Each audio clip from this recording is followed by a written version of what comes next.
आता चेहऱ्यावरून अजून केसांचं मी भरपूर सांगायचं आहे, मी एका पार्टवरती ना 2-2 तास बोलू शकतो एका पार्टवरती. आता केसांचं बघा, कमी वयात केस पांढरे होणे हे प्रकार एक जास्त होत चाललेत. ह्याला सगळ्यात जास्त म्हणजे काय आहे की कॅल्शियम कमी पडते बॉडीमध्ये. याचा अर्थ विचारांच्यामुळे होत नाहीत केस काळे पांढरे, होतात ते कशामुळे? कॅल्शियम कमी पडल्यामुळे. तर अशा लोकांनी आवळा सरबत प्यायचा जास्त करून. बाकीचं चहा वगैरे बंद करून टाका प्लीज. चहा बंद करा, आवळा सरबत प्यायचा. अशा लोकांनी काय करायचं आहे, कडुलिंबाची पानं, म्हणजे ज्यांना वजन मेंटेन करायचं आहे, पोट कमी करायचे, त्यांनी पण हा प्रयोग करू शकतात ना. कडुलिंबाची पानं 1 किंवा 2च पान घ्यायचं, 1 कपभर पाण्यात टाकायचं, उकळायचं आणि गाळून घेऊन हे कपभर पाणी गरम गरम असताना चहा पिल्यासारखं प्यायचं. बघा, पोटा साफ होईल, पोट स्वच्छ राहील. दुसरी गोष्ट तुम्हाला बघा, बॉडीमध्ये जर अनावश्यक कुठले घटक असतील म्हणजे पोट कमी होईलच होईल, साफ होईलच होईल, पण रक्त शुद्धीकरण सगळ्यात बेस्ट होईल याच्यातून. मग त्याच्यातून सुद्धा तुम्हाला पिंपल्स कमी होतील, केस गळती कमी होईल, उष्णतेचा त्रास कमी होईल, पित्ताचा त्रास कमी होईल. ह्याच्यासाठी आपण हे चहा म्हणून पिऊ शकतो. चहा पिण्यापेक्षा तुम्ही हे पित चला मित्रांनो. आणि आवळा सरबत प्यायचा दुपारच्या वेळेत.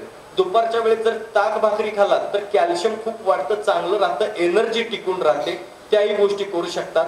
आणि कडुलिंबाचं काय करायचं, तेल करायचं, म्हणजे कडुलिंबाची पानं घ्यायची भरपूर आणि त्या खोबरेल तेलामध्ये घालायचं. साधं खोबरेल तेल आणायचं घाण्यावरचं आणि त्याच्यात घालायचं. हे उकळवायचं, कडक उकळवायचं आणि हे हिरवं होईपर्यंत. हिरवं झालं की गाळून घ्यायचं. ते पानं सुद्धा पिळून घ्या, व्यवस्थित गाळून घ्या सगळं.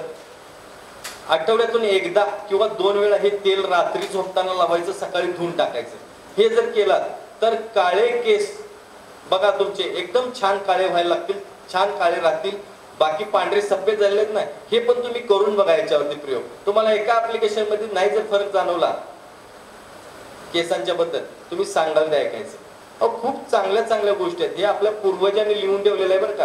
हे मी मनाचं सांगतो असं नाही, हे आपल्या ग्रंथांमध्ये लिहिलेलं आहे. ते तुम्ही वाचा. ते जुने जे ग्रंथ आहेत ना, ते थोडे वाचनात घ्या. अभ्यासच करायला पाहिजे असं काय नाही, बाकीच्या गोष्टी सुद्धा आपल्याला माहिती असायला पाहिजे. आयुर्वेद हा भारताचा आहे आपल्या, आणि भारताचा असून सुद्धा बाहेरच्या देशांमध्ये जास्त मान्यता आहे, त्याला जास्त मानतात. आपल्या भारतातले लोक कमी मानतात त्याला. तर आपल्या भारताचा जो काही घटक आहे तो आपण स्वदेशी सारखं ह्या आयुर्वेदाचा पण आपण अवलंब केला पाहिजे. मेन म्हणजे अशी व्याधी आहे आयुर्वेद की ज्याला साईड इफेक्ट नाही.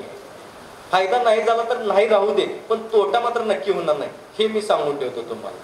हे करून बघा तुम्ही. अशा काही गोष्टी, खूप काही गोष्टी आहेत, खूप गोष्टी आहेत या अजून तुम्हाला फायदेशीर आहेत.